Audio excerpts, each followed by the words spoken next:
Okay, in this video, we're going to be talking about a fairly complex uh, topic here, and that is vector projections. And here's what I want you to understand. When you're dealing with a vector, let's talk about wind. If you're dealing with a vector for wind, let's say the wind is blowing in this direction at, let's say, 50 miles per hour. Well, just because the wind is blowing in this direction does not mean that portions of that wind is blowing in this direction, portions is blowing in this direction. However, you're not going to get the full 50 miles per hour unless you're going in this direction. So it'll be only a small portion of it's going this way, and an even smaller portion would be going in this direction, and as well as any direction around it. So what we're looking for here with a vector projection is pretty much if you did have that wind blowing in a certain direction, like let's say in this direction, well, how much of that wind is going in this direction? Okay, and that's what a projection tells us. And it doesn't have to be wind, it doesn't have to be speed, it could be forces. If you're pulling, if you're pulling on a rope in this direction, well, some of your force is going in this direction, some of the force is being pulled in this direction. Okay, but how much? And we can find that with projections. The best way that I can describe projections, let me go ahead and read what they have here. It says, given two vectors v and w, it is useful to create a third vector known as the vector projection of v onto w. And this is how you write it. The projection of v onto w. Okay. To find this vector, v is decomposed into w1 and w2 so that w2 is perpendicular to w, and you can see that down here. So if we're going to project, excuse me, if we're projecting v onto w, here's my vector v, we're going to project that onto w. So the way we do it is we decompose it. We decompose w into w2 and w1 so that w2, which you can see here, is perpendicular to the original w, and W1, let's see where we get to, W1 and W2, so that W2 is perpendicular, and the projection of V onto W will be the W1. Figure 1 shows the projection of V onto W when theta is acute, and 2 shows when theta is obtuse. Here's the best way I can explain it. Is if we want to project V onto W, imagine this. Imagine at the tip of vector V, you have right above it, you have actually the sun.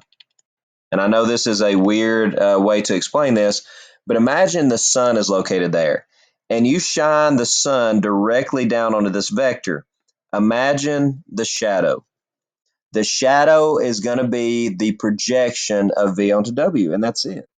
So vector W here, you see an obtuse angle, but here's vector W. But again, imagine the sun being directly above the tip of vector V. And if you were to shine that sun down, then vector W, or the projection, would actually be over here if the angle is obtuse. So again, imagine when we're talking about projections, imagine it like a shadow, because that's exactly what it is. So if we wanted to, let's take two vectors and just kind of to sketch this out, if we had vector A and vector B, and we wanted to project A onto B, again, take the tip and imagine the sun. Now it has to be perpendicular. Imagine the sun being right here above the tip or next to the tip. And if we shine that sun down, if we project it down, then that projection of A onto B would look something like that. It'll be a little bit shorter. Now the projection of B onto A, same thing. We'd put the sun right here, and it would be perpendicular. If we drew a line perpendicular straight down, then our projection of B onto A would look something like that. And again, we can use projections to see how much of a force, how much of a speed, how much of a vector is going in a different direction. So here we go. Here's your vector projection formula. And it's a pretty ugly looking formula. The projection of V onto W, again, reminder that we're projecting this vector onto this vector, the subscript W. The projection of V onto W can be found with the following formula. We're going to dot product the two vectors. We're going to find the magnitude of W on the bottom, and we're going to square it. and then we're going to multiply that. That's going to be a scalar. That's going to be a number there. We're just going to multiply that by the vector W, and we've got it. Okay, so here we go. Find the projection of V onto W. And that's actually this exact same letters and everything on this formula. So the projection, let me try that again. The projection of V onto W is equal to, first step is we're going to have to dot product these two things. That's the top. So the dot product will be negative 4 times 3 will be a negative 12 plus negative 8 times 1, which is a negative 8. So that's going to be, I'm going to go ahead and clean that up. That'll be negative 20 divided by the magnitude of W. So let's come over to the side and let's find the magnitude of W. That's the square root of a squared plus b squared, which is 9 plus 1. That's the square root of 10. And we actually square it. So therefore, that's going to be a positive 10. And then we simply multiply that times vector W, which is 3, 1. So therefore, if we clean this up, that's going to be negative 2 times 3, 1, which gives me the vector negative 6, comma, negative 2. And that is your projection. Okay, so I'm going to show you a picture of what we just did. We have vector V, which is located right here, and vector W, which is located right here. And we projected V onto W. Now let me zoom in and show you how we're going to do this.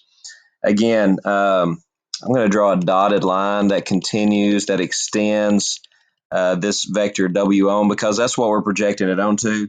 So again, imagine that sunshine, and we're going to project that straight down onto, perpendicular to this vector. So the projection would be somewhere right in here. And since I drew this, not really on graph paper, but I kind of sketched my own graph paper, it's not going to be exact. But if you look at this projection on regular graph paper, it should be located. This projection would be at the point, negative 6, negative 2. And you can see my graph is a little bit off just because of it not being an actual graph there. Okay, next up. I'm doing the exact same thing. We want to project V onto W. So the projection of V onto W will equal. First step, we're going to find the dot product on top.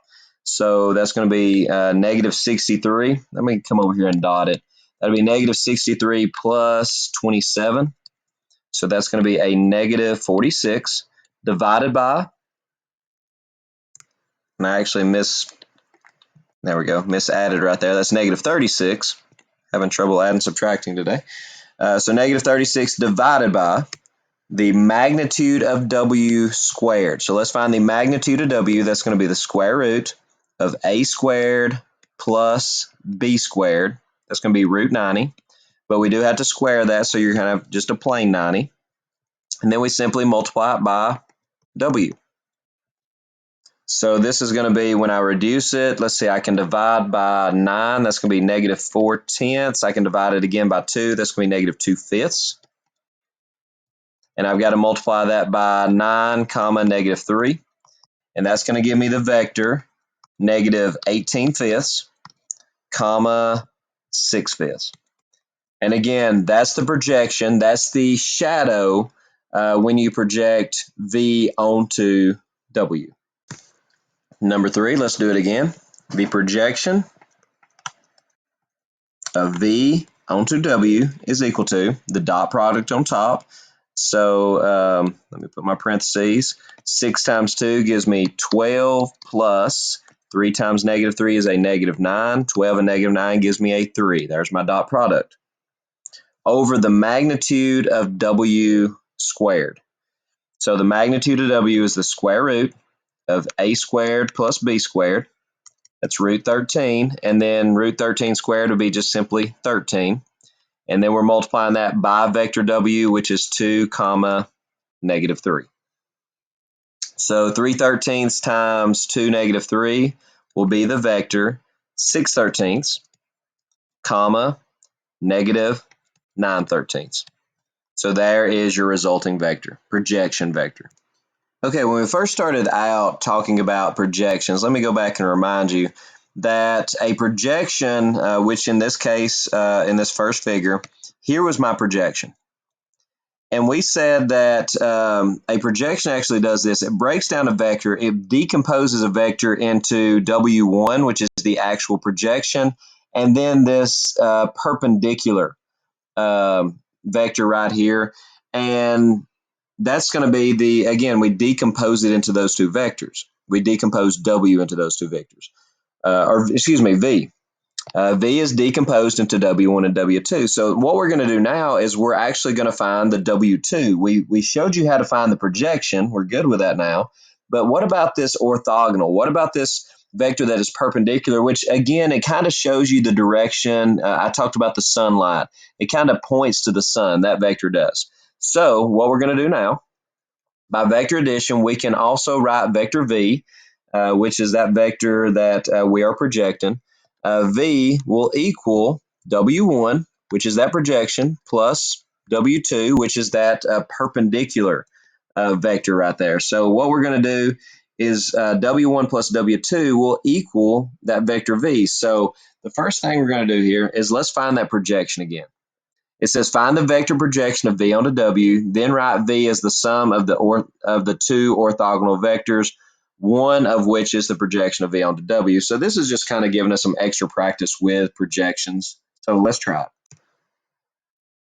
So first off, let's find the projection of V onto W. And again, the way we do that is we first find the dot product, which will be 6 plus 18, which is 24. Over the magnitude of W, which is the square root of a squared plus b squared. That's 9 and 9, so that's the square root of 18. So if you look back at the formula, we've got to square that on bottom. So we get 24 over 18 times vector W, which was 3, 3.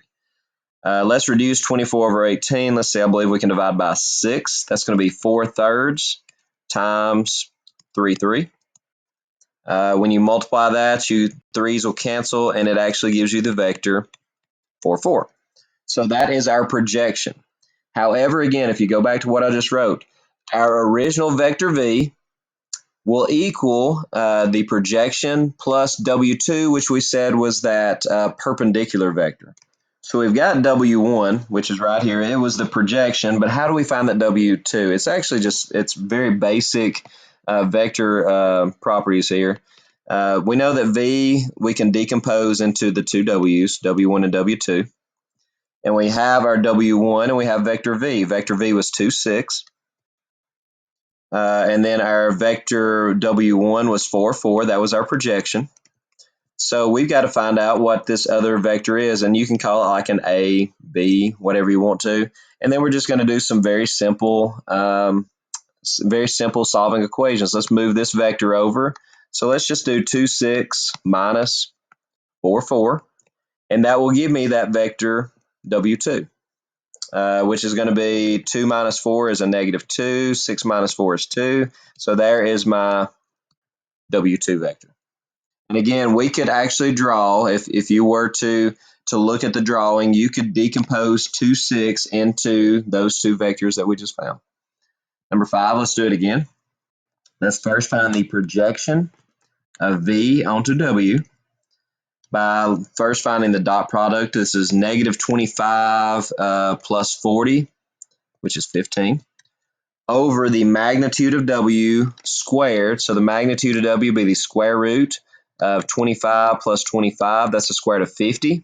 When you square that, it leaves you with just 50. And then multiply that by negative 5, 5. And again, that's going to be your projection. That's going to be your shadow of V onto W. Let's reduce 15 over 50. That gives you 3/10 times negative 5, comma 5. When you distribute this, let's see, that's going to be negative 15 over 10 or negative 3/2, comma, positive 3/2. So that's your W1. That's your projection. So what I want to do now is find that orthogonal vector, the vector that's perpendicular to W1, which we call W2. And we know that, again, that our vector V, our original vector, can be decomposed into W1 and W2, the projection and then that orthogonal vector to the projection. So our vector V, which is 5, 8, will equal W1. which is our projection, negative 3/2, comma 3/2, plus W2. Let's now just move our W1 over. So you have 5/8 minus negative 3/2, comma 3/2 is equal to W2. So therefore, that tells me that W2 will equal, we've got to do 5 minus negative 3/2. That'll be 5 plus 3/2, which is 10/2, and 3/2, which is 13/2, comma. And then you got to do 8 minus 3/2, which is actually also going to end up being 13/2. So our W2, our orthogonal vector, is going to be 13/2, 13/2. And again, you can check that. You should be able to add these two back together. And again, reminder, just real quick, when you add two vectors, let's see, if you've got a vector here and you're adding it to a vector here, that sum will look like this vector. Okay, you can connect those tips, and that's going to be the sum of the two vectors. Okay, let's do another one. Again, let's find the projection of, let's say we're doing the projection of V onto W. Yes. The projection of V onto W. And again, I haven't been putting my vector symbols, but those are vectors, is going to be, first off, let's find the dot product. And now you got to be careful here. Vector V, let me come over here and write it. Vector V does not have an I term, so it's going to be 0, 2 when you're doing that. So you're going to do 8 times 0, which is 0, and then negative 6 times 2, which is a negative 12. Is going to be your dot product. Next up, let's find the magnitude of vector W, and let's square it. So that's going to be the square root of 64 plus 36, which is the square root of 100. When you square it, that gives you plain 100, times vector W, which is 8, negative 6. Let's reduce negative 12 over 100 before we multiply. Let's see, I believe we can divide both of those by 4. That'd be negative 3 over 25, and multiply it by 8, negative 6. So my projection, or my W1 vector, is going to be negative 24 over 25, comma 18 over 25. So there is my W1 projection. And I know that vector V, which was 0, 2, can be split into W1 and W2. So let's fill in everything. So my vector V, 0, 2, can be split into W1, which was negative 24 25ths, comma 18 25ths, plus W2. So therefore, W2, let's move this vector over, and you've got 0, 2 minus negative 24 25ths, comma 18 25ths. So we're going to have to find some common denominators here. And when you do, 0 minus minus will be 0 plus. You're going to get 24 over 25 there. And then you got to do 2 minus 18 over 25. That'll be 2 is going to be 25 over 20, or excuse me, 50 over 25 minus 18 will give you a 32 over 25. And that is your final answer. So there's W2, and there is W1. Number 7, let's do another one. Again, vector V, and if you'd rather write it like this, vector V is equal to 8, 5, and vector W is equal to negative 1, 2, like you're used to seeing. Let's find the projection of V onto W, the shadow if you were to shine V onto W. First, I'll find the dot product. 8 times negative 1 is negative 8. 5 and 2 is 10. Negative 8 and 10, let's go ahead and simplify that into 2. Over the magnitude of W squared. So the magnitude of W would be 1 plus 4, which is a square root of 5. When you square it, it gives you 5. Times vector W, which was, again, negative 1, 2. So therefore, our W1 is going to be, distribute that, that's going to be negative 2/5, comma 4/5. That's our projection of V onto W. Let's find W2, which is orthogonal or perpendicular to that. So we know that vector V is equal to W1 plus W2. Our vector V was 8, 5.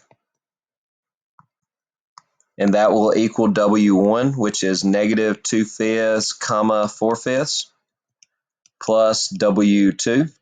So in order to find W2, we're going to have to take 8/5, and we're going to have to subtract negative 2/5, comma 4/5.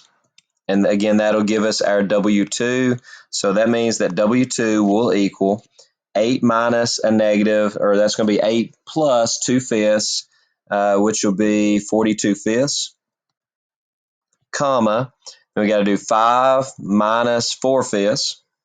5 is going to be 25/5, minus 4 will be 21/5. So therefore, there is your W2.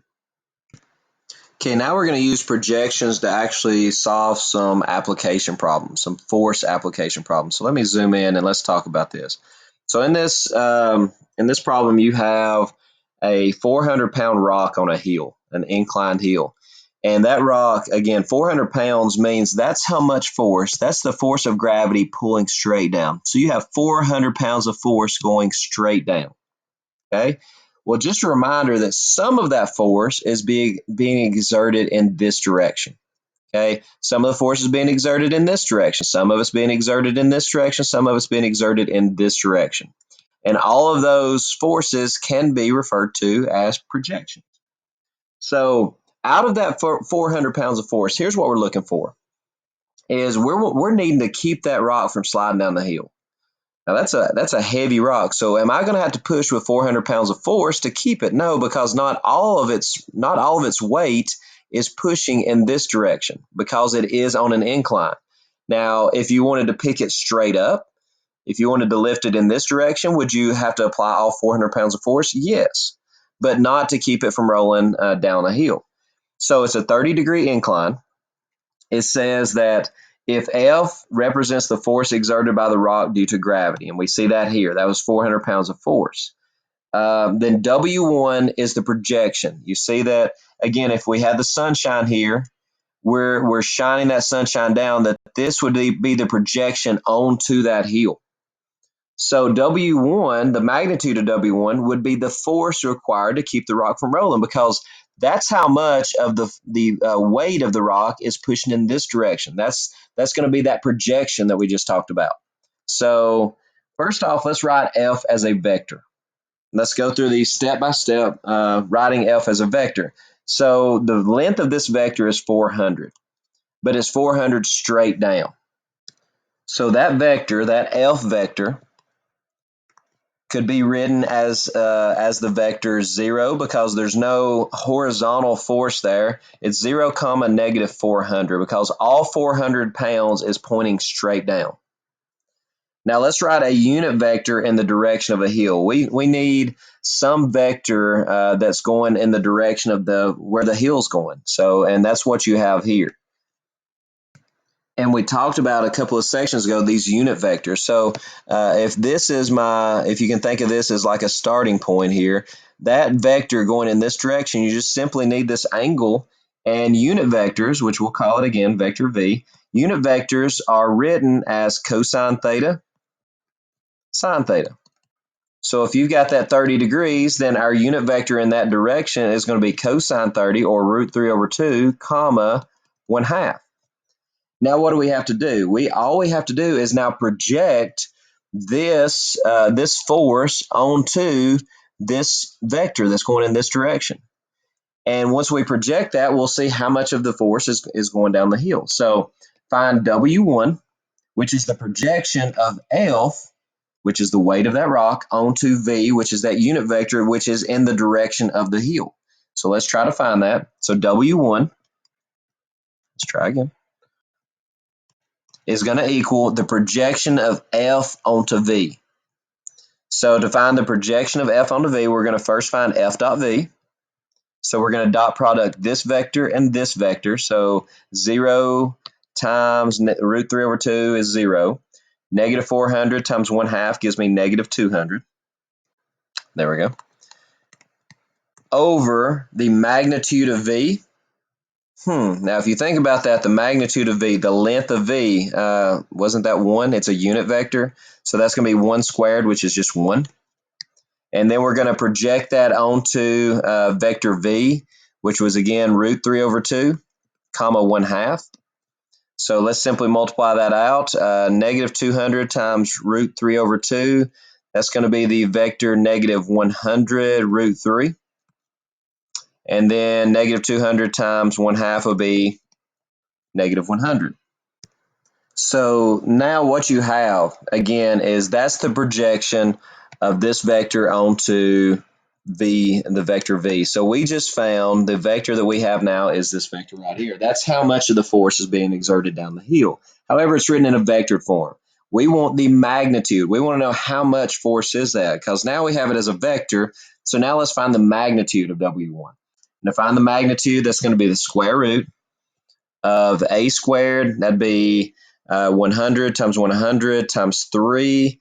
So that's going to be 300 hundredths plus negative times negative is going to be a positive. 100 times 100 will be 100 hundreds as well. So that's going to give me the square root of, let's see, that's 30,000 plus 10,000, which will be 40,000, which is going to be simply 200. There was an easier way of doing that. Okay, but that's how much force. If 400 pounds of force is being pushed straight down, 200 of it is going down that ramp. Okay, so let's go back and talk about the easier way. Right here, what I could have done was I could have left this instead of wrote this right here as vector v, what it actually is equal to.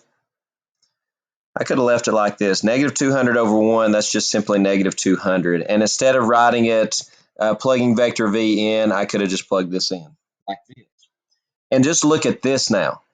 The magnitude of vector v, it was a unit vector. Now, when I talk about magnitude, I'm talking about length. So the length of this vector right here was 1. When I multiply by 200, the length is now 200 or negative 200. The length is now 200 because I just multiplied it by 200. It had a length of 1. Now it has a length of 200. So therefore, the magnitude is going to be 200. So that would have been a little bit easier. So let's work another problem. A 150-pound cart sits on a ramp of 60-degree incline. So let's kind of sketch that out.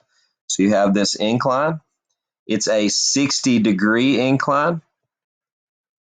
And you've got this cart sitting right here. Okay. And let's see.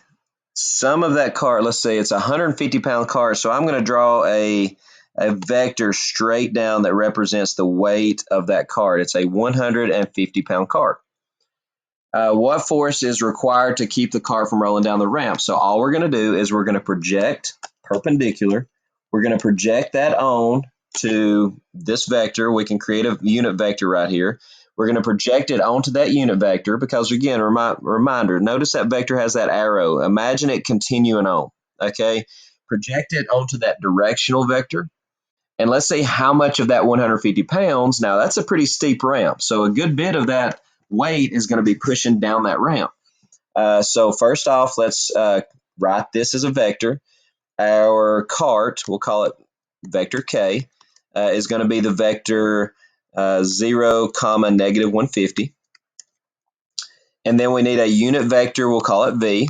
We need a unit vector right here that's going in the direction of 60 degrees. So we'll call it cosine 60, comma, sine 60. So therefore, vector v is going to be 1/2, comma, root 3 over 2, because that's some common values. So now what we're going to do is we're going to project vector k onto vector v to see how much of this cart's weight is actually going in this direction. So first off, we need to find the dot product of k and v.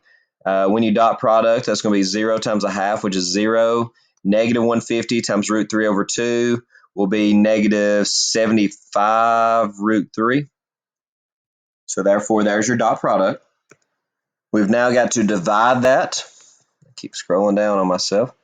We now have to divide that by the magnitude of vector v. And again, since we used a unit vector, that makes it so much easier. The magnitude is going to be simply 1. And then we've got to multiply that times vector v. And I'm going to leave that as times vector v, because now what I can do is we've got to find, that's going to give us our projection vector, which is right here. Okay. And reminder that our projection vector, the magnitude of it tells me how much of this 150 is going in this direction. Well, let's look at this. The magnitude of this vector v, again, is 1. When you multiply that magnitude of 1 by 75 root 3, then it makes it that much longer. So therefore, the magnitude or the length of this vector is going to be 75 root 3. So how much of it's being applied straight down the hill? 75 root 3, and that was going to be in pounds. Let me go ahead and erase that. So 75.3 pounds of that force is being applied down the ramp. So that's a good bit. If you actually multiply that out, that's nearly 130. It's 129.9 pounds. So nearly 130 pounds is being applied down the ramp. Why? Because it's such a steep ramp. Okay, note on these problems can be solved using similar triangles and trigonometry as well. So let's look at that. Okay, number 9. Carly is pulling her brother on a sled up a hill with a 12-degree incline. So not much of an incline on this one. I'm going to draw a little bit bigger triangle just so we can have more room here. So it's a 12-degree incline. If the combined weight of the sled and her brother is 45 pounds, and again, that's how much force is being applied straight down. That's a 45 pounds of force. So I'm going to put vector S, we'll call it for sled, is going to be the vector 0, negative 45. Then we have our unit vector, which is coming in this direction. That's going to be, we'll call it vector V as our unit vector, is going to be the vector cosine 12 sine 12. That's a unit vector in that direction. Now we want to project vector S onto vector V so that we can see how much force is being applied in this direction. Out of that 45 pounds, how much is being applied down that incline? And since it is such a small incline, I would say not much of it. Okay, and you can see if I were to project that, the smaller that incline is, the less of that force is going to be applied down it. So the projection of vector S onto our unit vector V is going to be, first off, let's find the dot product. 0 times cosine 12 is 0. Negative 45 times the sine of 12 will be negative 45 times sine 12. And I'm just going to leave it like that. Over the magnitude of vector v, and again, every one of these problems, the magnitude of vector v will always be 1. So 1 squared on bottom is going to be just 1. And then when you multiply that times vector v, and again, I'm just going to leave it as vector v because honestly, you're done. The projection of v onto s is going to be this vector. However, we're only concerned about the magnitude of this vector. How long is this vector? Well, this has a length of 1. This makes it that much longer, so therefore the actual magnitude, since we're talking about magnitude is always positive, the magnitude or how much of that weight is being pushed down the hill is going to be 45 sine 12. And when you type that into the calculator, you get 9.36 pounds. So out of the 45 pounds, only about 9 pounds is being pushed down that hill. So that goes to show you the privilege or the usefulness of a ramp. That if something weighs 45 pounds, well, if you're pushing it up a ramp, in order to get it to move up that ramp, you're just going to have to apply more than 9.36 pounds, and it actually moves up the ramp. Now, this is how much weight it would take from keeping it from rolling down. So anything greater than that, if you push with more than 9.36 pounds of force, it's actually now going to move up the ramp. Okay, I do want to remind you of the note that we read. it said that these problems can also be solved using similar triangles and trigonometry. So let's look at another method, because there's no just about any type of math problem, there's multiple ways of solving it. So I do want to show you another method just to increase your understanding. So here again is our situation. It's a 12-degree incline, and it's a 45 pound sled and brother. So therefore we have a force pushing down right here of 45 pounds. So what I'm going to do is I'm going to draw a line perpendicular that connects my vector with this side, and I'm going to create another little right triangle right here. And I'm going to do some basic geometry here to begin with. In my red triangle, I have a 12 degree, I have a 90 degree, and that makes this angle right here a 78 degree angle. And you can also now look at your small triangle, and if that is 78 and this was a 90 degree angle I created, that makes this a 12-degree angle. So therefore, you do have this small triangle that is similar to the larger triangle. So we can use that information to make this problem actually a fairly easy problem this way. Reminder that the force pushing down was a 45 pounds of force. So now just focus in on your small blue triangle. We wanted to know how much of that force, how much of that 45 pounds of force is actually pushing in this direction. So let me finish my triangle there. How much of it is pushing here? Well, that's a very simple little right triangle there. You got, this is a right angle. So you have some basic SOHCAHTOA. If this is a 78 degree angle, or you can use this 12, you can use some very basic sine, cosine, and tangent to find what is the length of this section of it. If you want to use the 78, this would be an adjacent and hypotenuse. That'd be the cosine of 78 is equal to adjacent, which is what you're looking for, over 45. Solve that by multiplying 45 by the cosine of 78. Or if you use the 12 degrees, now it's going to look more like the way we solved it. That would be opposite in hypotenuse, so that'd be the sine of 12 degrees is equal to opposite over hypotenuse. Solve that by multiplying by 45, and you would get the exact same answer that we got. Okay, another application that we're going to be talking about now is work done by force. How much work is being done?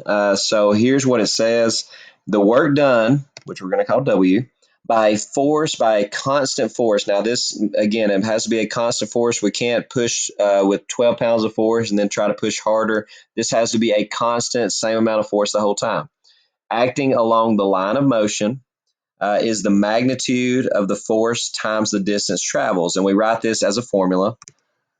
Work is equal to the magnitude of your force vector times the magnitude of vector AB, which is the distance that's going to be traveled. And we might have heard this before, called work is equal to force times distance. So the amount of force that you're applying times how much distance. So the longer distance, then you're working harder. Okay, there's more work being done. Note that work is measured in foot-pounds, which makes sense because force times distance, force is measured in pounds, and distance is measured in feet. So therefore, work will be measured, makes sense, in foot-pounds. That is the customary system, and joules is the metric system. If you're talking about metric, then we are doing it in joules. So number 10, determine the work done by pushing a 500-pound crate 10 feet. So the force that you're going to require pushing the 500-pound crate is going to be 500 pounds of force.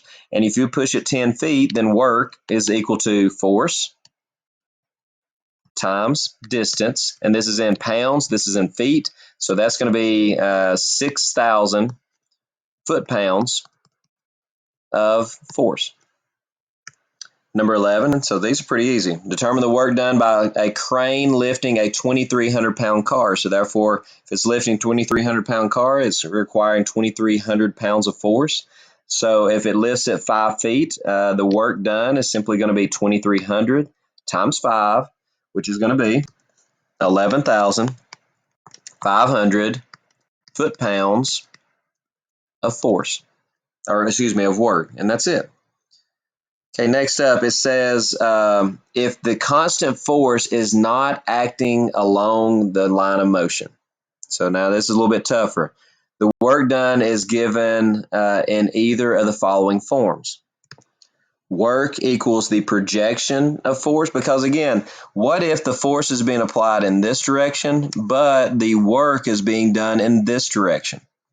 So only part of that force is actually being applied to the work that's being done. So therefore, we're going to have to project it and then say, okay, how much of the work or how much of the force is being applied in this direction, and doing that projection times, again, the distance, or the dot product form, to where work is equal to the dot product of the force times the dot product of the distance vector. So let's try this. Number 12. A man pushes a car 8 meters with a constant force of 140 newtons at a constant angle of 50 degrees. So that angle can't change either. That's going to really complicate the problem if it did. So the man is pushing a car. So here's the car, and he's going to push it 8 meters. So there's that distance. With a constant force of 140 newtons at an angle of 50 degrees. So he's applying 140 newtons of force, but he's not applying it in the direction that we want. He's applying it at a 50-degree angle. So he's kind of pushing in this direction. However, he wants the car to go in this direction. So 50-degree angle, constant angle, and he's applying 140 newtons of force. So the first thing we need to do is we've got to figure out how much of it's actually being applied in the direction that we want it to be applied in. And it does say to use the projection formula. So what we're going to do is we're going to project this, this force here, and we'll call that our vector F. We're going to have to project vector F onto our, we'll call it just vector V right here, to see how much of this work is being done in this direction. And you can see when you project it, it's going to look something like that right there. So not nearly all 140 newtons of the work will be done in that direction. So let's go ahead and project that on there. Now, instead of using our projection formula and all that, let's use some basic trigonometry, kind of like we did on those last few problems. I can just draw a little right triangle right here, and this is a very simple problem, because to find out how much of that 140 pounds of work is done here, we can just use some basic SOHCAHTOA. I'm going to write this as, we'll just call this my x. Now, x is going to be how much of that magnitude, how much of that 140 newtons of force is being applied in this direction. That's what the x would be. So therefore, we can use some basic SOHCAHTOA. This is an adjacent and a hypotenuse. So I know that the cosine of my angle, 50 degrees, is equal to adjacent over hypotenuse. Get rid of the 140 by multiplying. So that gives you x is equal to about 89.99 newtons of force is being applied in that direction. So if 140 total was being applied, but only 89.99 in that direction, so now to find work, all we have to do is work is equal to the force being applied in this direction, which is right here, 89.99, times the distance that you're applying the work, which was a total of 8 meters. So that's going to give me a final answer of 719.92. Now let's talk about units. Since we were talking about newtons, newtons is the metric system formula for force. Because we know that if we're talking about standard system, we're measuring force in pounds. So therefore, we're doing newtons. So therefore, this would be in joules. So 719.92 joules of work is being done there. Number 13, a force of 60 pounds is exerted at an angle of 75 degrees above the horizontal. So therefore, you've got your horizontal here, and you've got 60 pounds of force is being applied at 75-degree angle. So this is 60 pounds of force. It looks something like that. It's required to slide a sofa. However, we're not sliding the sofa in this direction. We're sliding the sofa along the horizontal. So therefore, the sofa will be moving in this direction. Okay. However, all 60 pounds of that is not going to be applied to sliding that sofa. You're going to lose some force there. So how much is required to slide a sofa 20 feet across the floor? We're going to use the dot product formula this time. So the dot product formula, it is much easier to use. Here's your dot product formula. All you need is a force vector and then your pretty much distance vector. So first off, let's start with this force vector. Now the force vector is not going all, like I said, in the direction it needs to go. So let's try sketch ourselves a little right triangle here, and just to remind you that when you're doing your force vector, that it is simply basic trigonometry. But this vector, if this was my 0, 0 point right here, I can write my force vector as my x value will be, we called it in the previous chapter r cosine theta. We called it in this chapter the magnitude times the cosine theta, but regardless, it's 60 cosine 75. And my y value will be 60 sine 75. That is that vector. My actual distance vector, which I believe they normally call AB, I believe because you're moving this from point A to point B, you're going to move it, let's see, 20 feet across the floor. So from here to here, there's my distance vector. So that vector is going to be located at the point 20, comma, 0. That's where you're moving it to. So to find how much work is done, the amount of work done is equal to the dot product of these two vectors. To dot product, you're going to multiply this times this plus this times 0, which that cancels out. So you're going to get 60 cosine 75 times 20. Let me just write it like that. 60 cosine 75 times 20.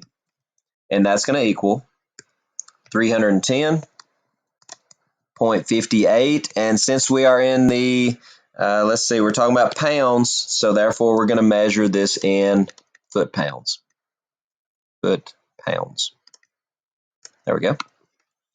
And then finally, number 14. Rick is pushing a snowblower with a force of 90 pounds. The handle of the snowblower makes a 60-degree angle with the ground. How much work is done if he pushes the snowblower 15 feet? So it doesn't give us which one to use here, so we can either use the dot product or we can use projections.